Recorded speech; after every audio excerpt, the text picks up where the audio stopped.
mess up my GoPro. Well, these are pretty durable, actually.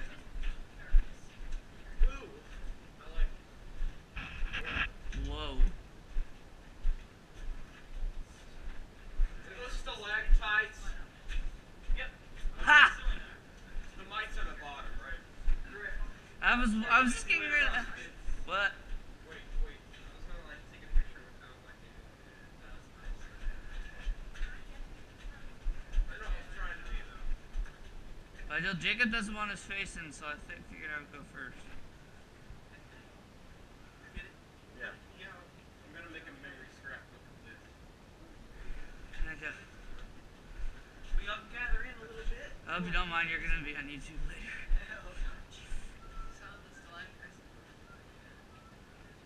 There's a few in the cave that are broken. That was from the early days. People used to take them home with them as souvenirs. In their minds, it was like icicles. Like they grow back real fast. They didn't realize this thing was old. You ever heard of the cave wars? I heard about that. Did they have a TV show about it? Yeah. Marengo Cave. Yeah, some of the guides will talk about it. What it was during the Great Depression, some of the cave owners would hire their guides in Kentucky to break into other Kentucky commercial caves. Damage their information so they could get better.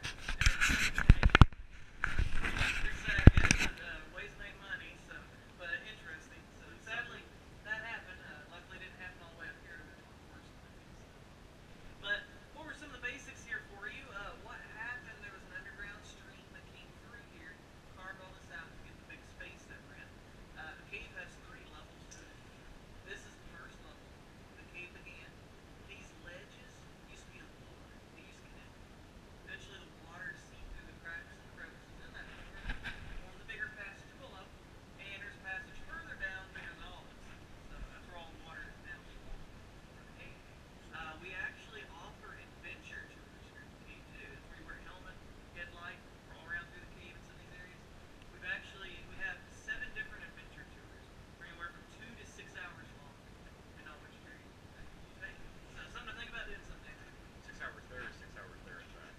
Well, that's including lunch too, so you can go out of the cave and lunch and go back inside. Not the whole time. But very neat. Also, you notice there's all these things growing in the cave, of course, formations. They begin up there in the woods above us. When it rains, the rainwater will make its way down to the soil. Oh, it's gonna be dripping tomorrow. Yeah, oh, big time then, yeah. But it just picks up the minerals and deposits them right here in the cave to form them. But it depends on how the water enters as to how they look. So if water drips in slowly, it leaves the mineral deposits on the ceiling. They grow downward over time, forming stalactites. Water drips in fast, it brings the minerals with it from the ceiling to the ground. They deposit building upward, forming stalagmites. And eventually they form together into a column. I always like to joke around. An easy way to remember these, you'll notice stalagmites, they have mite at the end because they might reach the ceiling, or you might trip over them. Okay? Like, There you go. It has a G in it for ground. That's another way too. Stalactite has a C in it for ceiling, or it has tide at the end because it clings tightly to the ceiling. Huh. There's a funny way too. You know, mites, little bugs. Yeah. When the mites go up, the tides go down. Very good. I do have a question. So, Good one, right? yeah. so when And it columns, that's just simply what we call them. Whatever works, right? Gotta have fun with it, right? And look at all these. You might be curious how old they are. Well, scientists say on average takes about 100 years per cubic inch. So these things could be thousands of years old. That's why we want to protect and preserve them. But it's also because the natural oils on our fingers and hands, since oil and water do not mix, touching these can stunt them. So, I mean, if you'd like to touch it, you want lifelong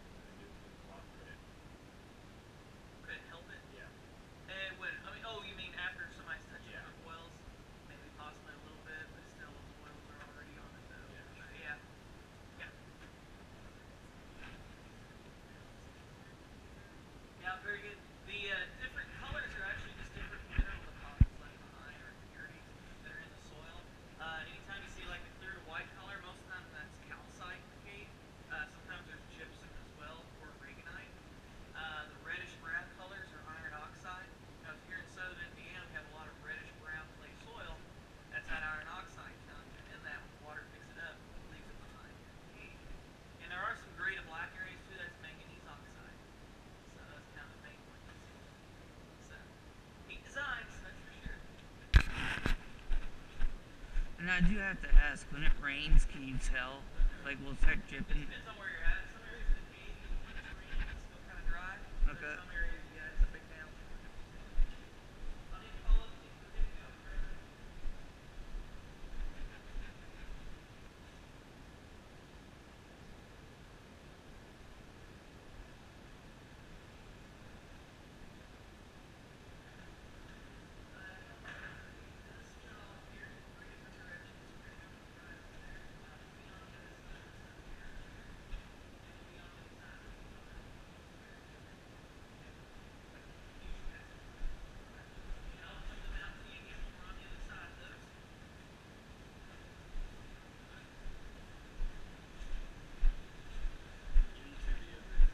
Now, since it's dark in front of us, you all can tell we're all about that surprise effect, you know? Get more of a wow out of it this way when we turn on the lights.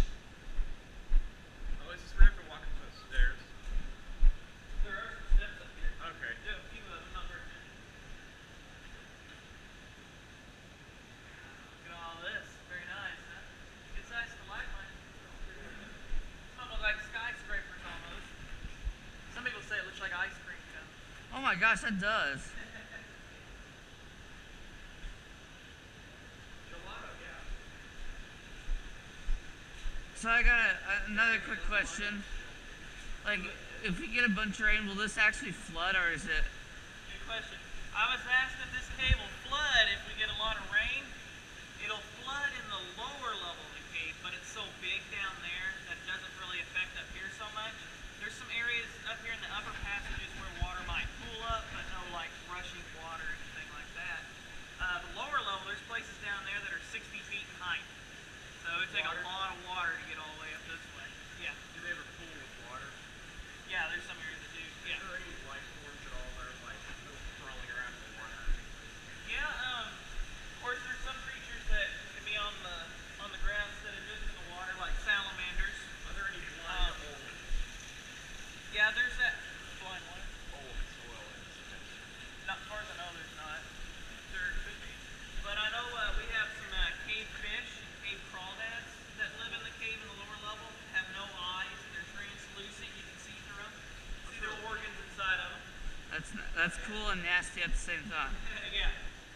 You get crickets and beetles and spiders, things like that. But most of our cave life is in the lower level because there's more water down there. No. Yeah, you got to go through. Anytime you get to the lower level, you have to crawl to get down to it. But there's walking passages and a lot of it.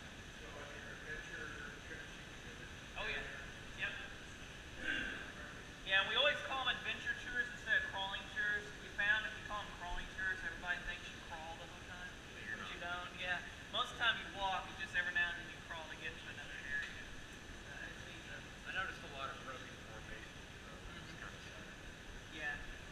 Just back in those early days, you know. And that you'll find that true with most commercialized caves though. There's some broken ones in there. And there's some places where it's actually starting to regenerate too in a few spots, especially when we go on the crystal palace tour. I'll point that out so you start remembering. Yeah. So like right here is the ground actually being built up because the water is supposed to run anyways. Correct. Yeah. There's actually another formation called flowstone. So instead of being formed by dripping water, it's flowing.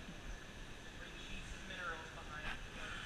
The water's making its way down to the lower level of the cave. It eventually gets too small right there for a person to fit through, but the water is just making its way down. Also on the ceiling, not all of these are stalactites. Some of them are known as soda straws, which are actually the baby stage of a stalactite. They're hollow, just like a straw, and when they plug up at the end, that's when they form into stalactites. Quite a few soda straws there. Point out to you all, the ceiling level is going to get a little lower up here, so watch your heads. There's a couple steps we're going to go up.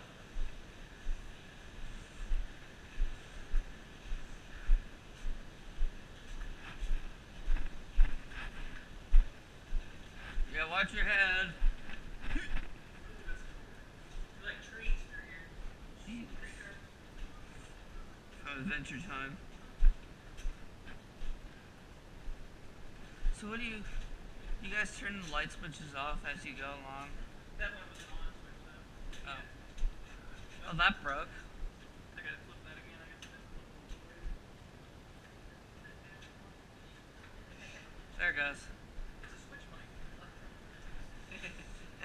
looks like it broke like halfway through.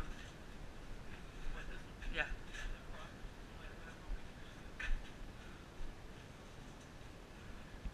So do people actually like crawl through these caves? Yeah, I do some of that. I found a few places. You have? Broken any of these little doodads? Have I ever? Yeah. On accident. Like the soda straws, they're so fragile. Like you try your best to go through crawlways with them, but every now and then your helmet might smack one or If something. you accidentally break one, can you take it? Can you take it? We're not supposed to take Like you- anything out. Yeah, we're not supposed to. Well, this area over here, this is our Can we soda please- straw crawl. There's a lot of soda straws in the ceiling. This crawlway will be on the other side of it later, called Candlestick Park. So there's all kinds of little side areas. 4 deep steps. Say what? Yeah. Yeah, good My distance gosh. there, isn't it? It's like an acre. This whole cave, we've actually found 5.5 miles in here. Still exploring too, pushing new areas all the time. So it's pretty neat. 4 deep steps here.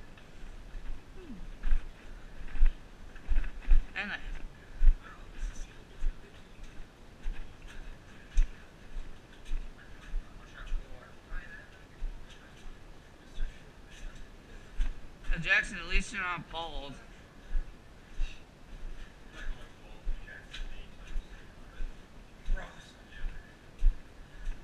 I have a GoPro on top of my head.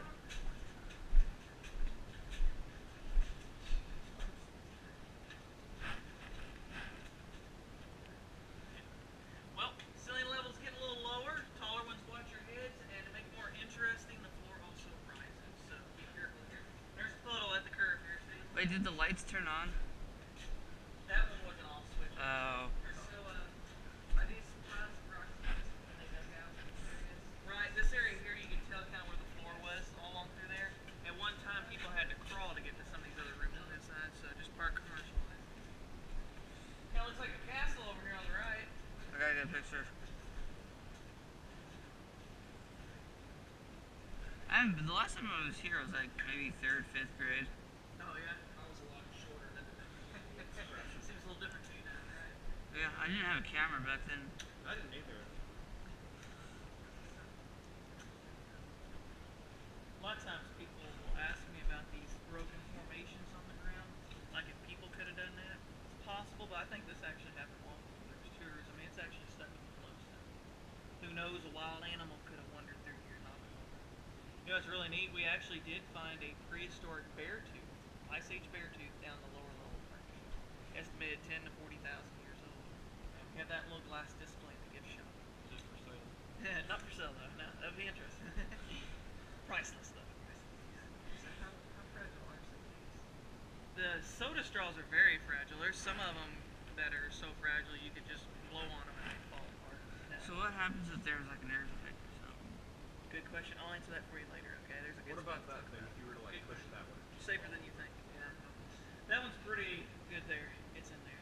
Yeah. Usually like the columns and stalagmites, those are pretty tough. Stalactites, the ends of them are pretty brittle.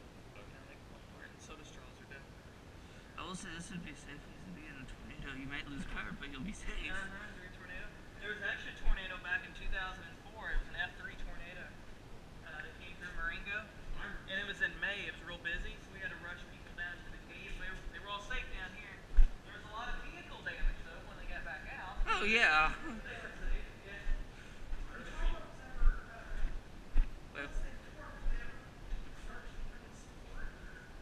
ooh. It seems that way, but not really, because I mean, limestone rock continues on for several miles, even though this seems like a huge space to us. It's a little bitty hole, really, and so the columns aren't really truly supported. Yeah, this in front of you here, this is a moonstone cave. They pool your pools of water behind them. Water overflows, leaving a film of minerals at the top, so it keeps building up. Call this one the Great Wall of China. So it kind of has that look to it there. Alright, I gotta get a pano of this. Say what? Piece of dirt. I probably wipe my finger. Or something like that. But yeah, this is this bucket set looks like the Grand Canyon back there too. In the back, there's a crawlway.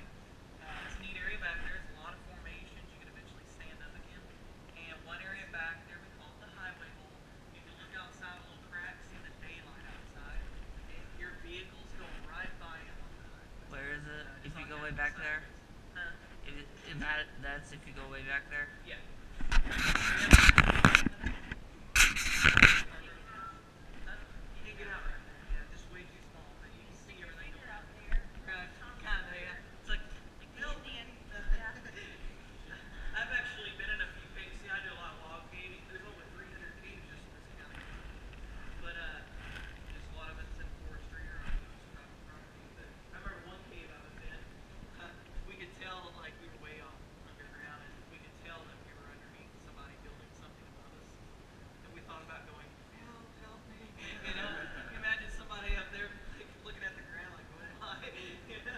Actually, they were We the, were that close to surface though.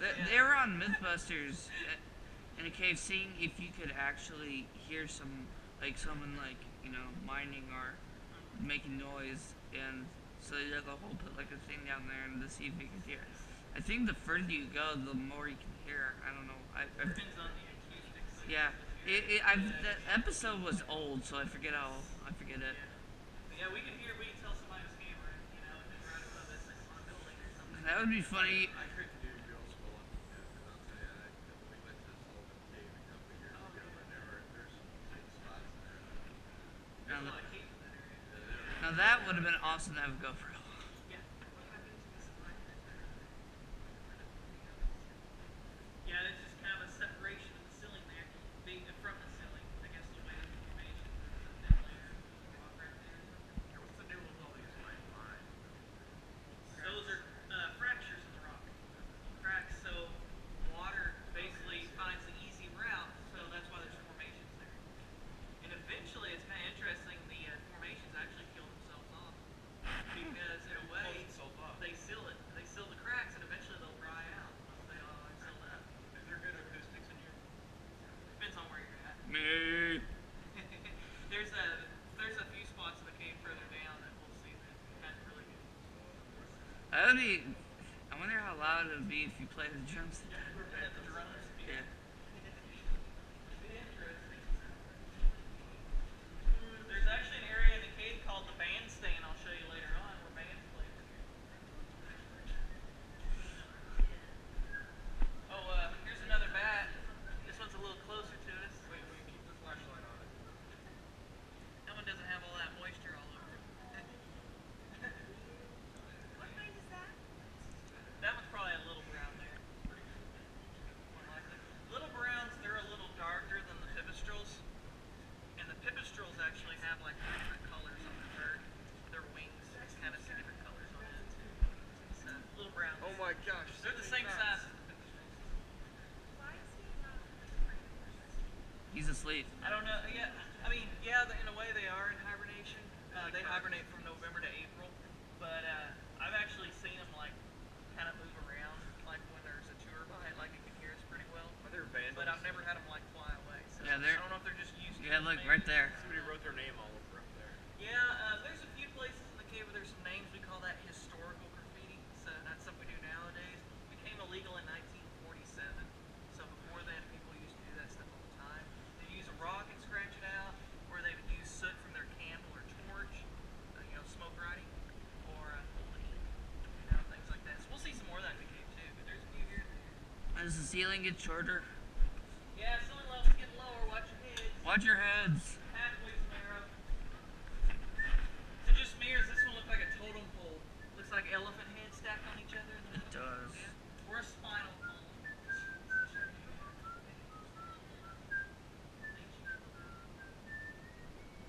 Ryan. I will say the creepy part was when I was taking a picture, my phone can like focuses automatically for faces and stuff, and at one point no one was standing there, and it registered a face. Yeah, it's just like it kind of makes the